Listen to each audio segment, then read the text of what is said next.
Nilakkal Saint Thomas Ecumenical Church, Kerala.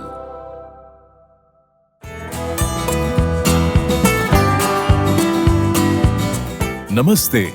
आज हम आपको ले चलते हैं केरल के पत्थनमथिट्टा जिले में बसे एक ऐतिहासिक और आध्यात्मिक स्थल की यात्रा पर।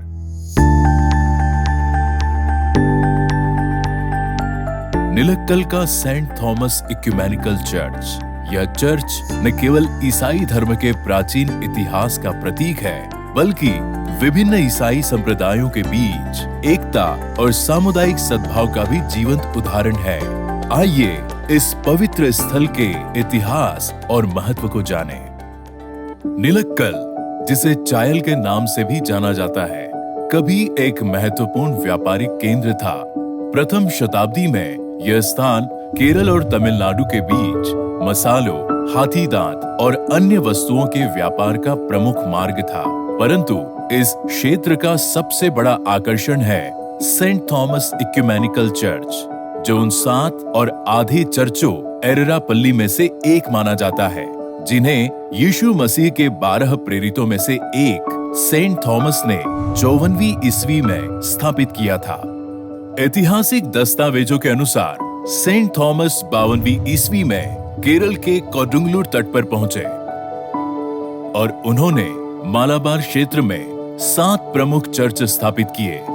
निलक्कल इनमें से एक था।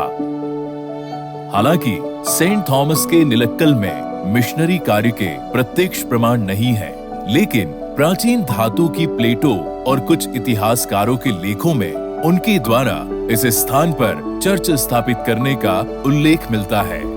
रंबन पाठ, एक प्राचीन ईसाई लोकगीत में भी बताया गया है कि सेंट थॉमस ने निलक्कल में 1 वर्ष तक प्रचार किया और 1100 लोगों को बपतिस्मा दिया। समय के साथ मूल चर्च जीर्ण शीर्ण हो गया और घने जंगलों में खो गया।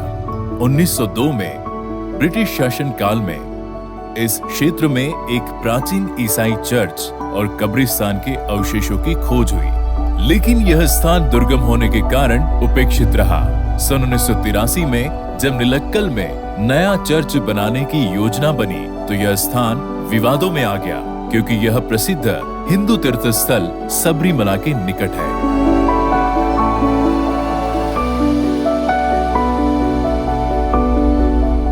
लंबी चर्चाओं के बाद सन 1984 में विभिन्न ईसाई संप्रदायों, Malankara orthodox church, Jacobite church, Marthoma church, Roman Catholic church, Syro Malankara church और चर्च ऑफ साउथ इंडिया के संयुक्त प्रयास से अंगमुरी में निलक्कल से 3 किलोमीटर दूर एक नया चर्च बनाया गया।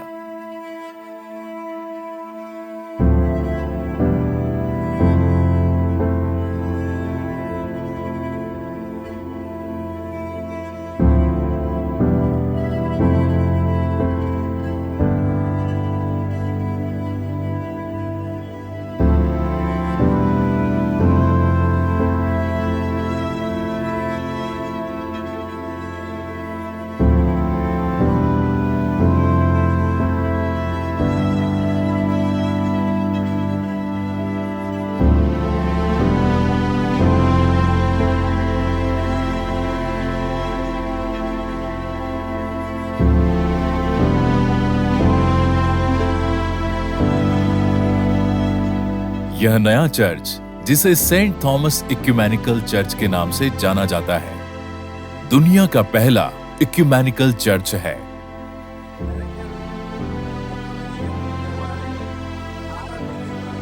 मुझे निलक्कल इक्यूमेनिकल चर्च के शुरुआती पुनर्निर्माण काल में वहां रहने का सौभाग्य मिला।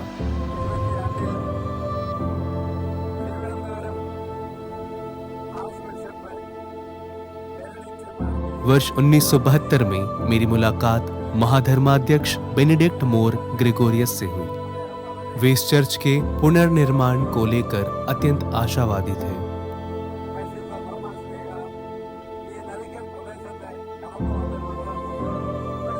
माना जाता है कि निलक्कल उन 7.5 प्राचीन चर्चों में से एक है जिन्हें सेंट थॉमस ने स्थापित किया था।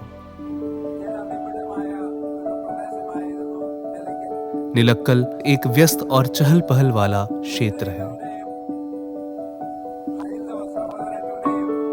जो हिंदू, मुस्लिम और ईसाइयों की एकता का प्रतीक बन चुका है।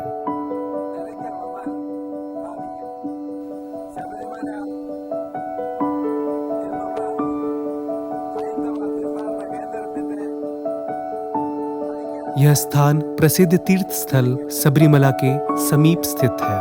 यहाँ आकर चर्च खड़ा करना वास्तव में एक बहुत बड़ी चुनौती थी। जंगल की घनी हरियाली के बीच छिपा यह विकृत स्थल किसी रहस्य की तरह था।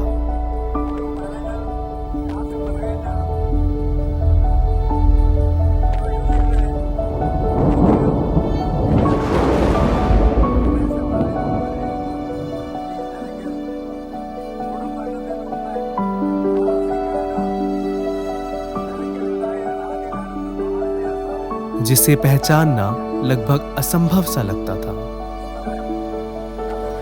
शायद यही वजह थी कि इतने वर्षों तक किसी ने पहल करने की कोशिश नहीं की। लेकिन यह मानना पड़ेगा कि ईश्वर की योजना में मेरा वहां पहुंचना निश्चित था। जब हमने वहां काम शुरू किया तो हमें केवल चर्च के कुछ पुराने अवशेष ही मिले थे। इसे सभी ईसाई संप्रदायों ने संयुक्त रूप से समर्पित किया है, जो सेंट थॉमस की विरासत को संरक्षित करने का प्रतीक है। चर्च की वास्तुकला में केरल और पारसी शैलियों का अनूठा मिश्रण देखने को मिलता है। इसके प्रवेश द्वार पर एक विशाल क्रॉस है, जो सेंट थॉमस द्वारा स्थापित मूल क्रॉस की याद दिलाता है। इस चर्च का सबसे बड़ा महत्व इसकी इक्यूमेनिकल भावना में निहित है। यह न केवल ईसाई संप्रदायों के बीच एकता का प्रतीक है, बल्कि हिंदू तीर्थ स्थल सबरीमला के निकट होने के कारण यह विभिन्न धर्मों के बीच प्रेम, शांति और भाईचारे का संदेश भी देता है। चर्च ट्रस्ट ने यह साबित किया है कि धार्मिक एकता को बनाए रखते हुए अन्य धर्मों की भावनाओं का सम्मान किया जा सकता है। निलक्कल का यह चर्च केवल एक धार्मिक स्थल ही नहीं, बल्कि एक ऐतिहासिक और सांस्कृतिक धरोहर भी है। यह हमें उस समय की याद दिलाता है जब निलक्कल एक समृद्ध व्यापारिक और सांस्कृतिक केंद्र था। आज यह स्थान सबरीमला तीर्थ यात्रियों के लिए भी एक महत्वपूर्ण पड़ाव है, जो इसे और भी खास बनाता है। Saint Thomas Ecumenical church Nilakkal हमें सिखाता है कि विश्वास और एकता के बल पर हम समय की हर चुनौती को पार कर सकते हैं। यह स्थान न केवल सेंट थॉमस की मिशनरी यात्रा का साक्षी है, बल्कि मानवता के लिए प्रेम और शांति का एक जीवंत संदेश भी है। आइए इस पवित्र स्थल की यात्रा करें और इसकी आध्यात्मिक ऊर्जा को महसूस करें।